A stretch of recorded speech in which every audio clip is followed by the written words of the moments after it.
आज की कहानी कैट जस्टिस। एक गांव में एक पेड़ की ओक में एक चकोर रहता था। उसी पेड़ के आसपास कई पेड़ थे जिन पर फल व बीज उगते थे। उन फलों और बीजों से पेट भरकर चकोर मस्त पड़ा रहता था। इसी प्रकार कई वर्ष बीत बीत गए। एक दिन उड़ते उड़ते एक और चकोर सांस लेने के लिए उस पेड़ की टहनी पर बैठ गया। दोनों में बात हुई। दूसरे चकोर को यह जानकर आश्चर्य हुआ कि वह पेड़ों के बीच चुगकर जीवन गुजारा कर रहा है। दूसरे ने उसे बताया, भाई, दुनिया में खाने के लिए केवल फल और बीज ही नहीं होते, और भी स्वादिष्ट चीजें होती हैं। उन्हें भी खाना चाहिए। खेतों में उगने वाले अनाज को बेजोड़ होते हैं। कभी कभी अपने खाने का स्वाद बदल कर भी देखो। दूसरे चकोर के उड़ने के बाद वह चकोर सोच में पड़ गया। उसने फैसला किया कि कल ही वह दूर नजर आने वाले खेतों की ओर जाएगा और अनाज नाम की चीज का स्वाद चखेगा। दूसरे दिन चकोर उड़कर एक खेत के पास उतरा। खेत में धान की फसल लगी थी। चकोर ने खोपले खाई, उससे वह अति स्वादिष्ट लगी।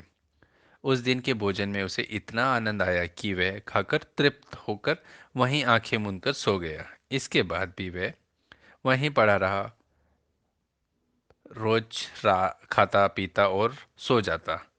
6-7 दिन के बाद उसे सूझ आई कि उसे घर लौटना चाहिए। इस बीच एक खरगोश घर की तलाश में घूम रहा था।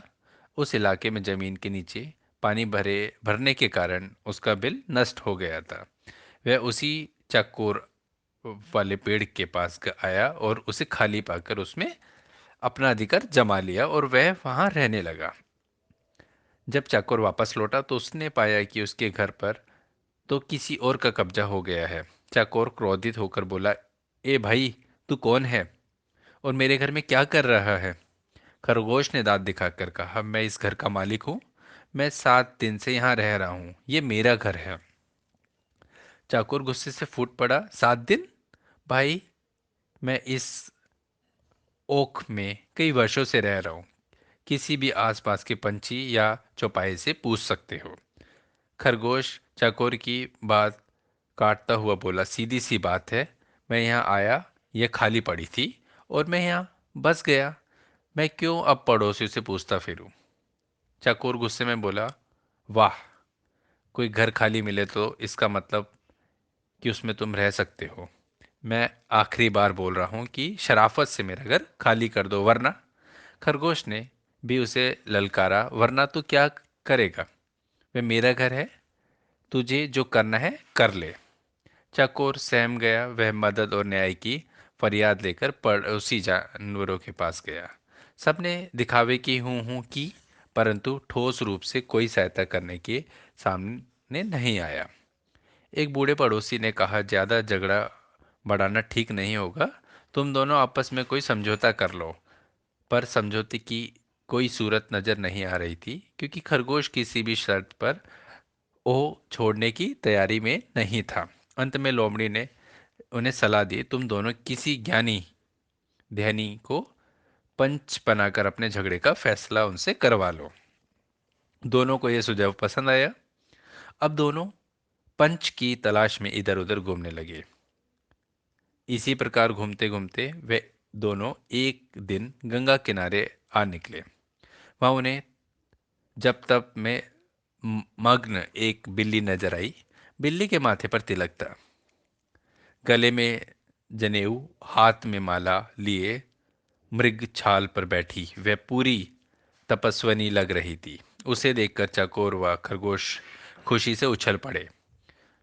उन्हें भला इससे अच्छा ज्ञानी ध्यानी कहाँ मिलेगा? खरगोश ने कहा, चकोर जी, क्यों ना हम इससे अपने झगड़े का फैसला करवाएं? चकोर पर भी बिल्ली का अच्छा प्रभाव पड़ा था, पर वह जरा घबराया हुआ था। चकोर बोला, मुझे कोई आपत्ति नहीं, पर हमें जरा सावधान रहना चाहिए।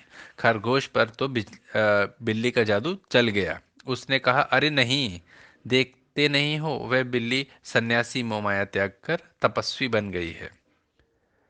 सच्चाई तो यह थी कि बिल्ली उन जैसे मूर्खों जीवों को फंसाने के लिए भक्ति का नाटक करती थी। फिर चकोर खरगोश पर और प्रभाव डालने के लिए वह जोर जोर से मंत्र पढ़ने लगी।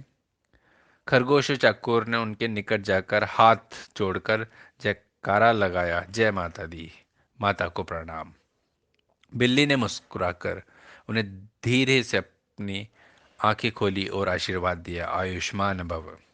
तुम दोनों के चेहरे पर चिंता की लकीरें, क्या कष्ट है तुम्हें बच्चों? चकोर ने विनती की, माता, हम दोनों के बीच एक झगड़ा है। हम चाहते हैं कि आप हमारा फैसला करें। बिल्ली ने पलकें झपकाई, हरे राम, तुम्हें झगड़ना नहीं चाहिए, प्रेम और शांति से रहो। उसने उपदेश दिया और बोली, खैर बताओ तुम्हारा झगड़ा क्या है? चकोर ने मामला बताया। खरगोश ने अपनी बात कहने के लिए मुंह खोला ही था कि बिल्ली ने पंजा उठाकर रोका और बोली, बच्चों, मैं काफी बूढ़ी हूँ, ठीक से सुना ही नहीं देता, आंखें भी कमजोर है। इसलिए तुम दोनों मेरे निकट आकर मेरे कान में जोर से अपनी बात को कहो, ताकि मैं झगड़े का कारण जान सकूं और तुम दोनों को न्याय दे सकूं। जय सिया राम। वे दोनों भक्तनी बिल्ली के बिल्कुल निकट आ गए ताकि उसके कानों में अपनी अपनी बात कह सके। बिल्ली को इसी अवसर की तलाश थी। उसने मियाऊं की आवाज़ लगाई और एक ही झपटे में खरगोश और चकोर का काम तमाम कर दिया। फिर वे आराम से उन्हें खाने लगी। वे दोनों भक्तिन बिल्ली के बिल्कुल निकट आ गए ताकि उनके दोनों कानों में अपनी बात रख सके। इसी अवसर की तलाश में मियाऊं की आवाज़ लगाई और एक ही झपटे में खरगोश और चकोर का काम तमाम कर दिया। फिर वे आराम से खाने लगे। मोरल ऑफ द स्टोरी, दो के झगड़े में तीसरे का ही फायदा होता है, इसलिए झगड़ों से दूर रहे।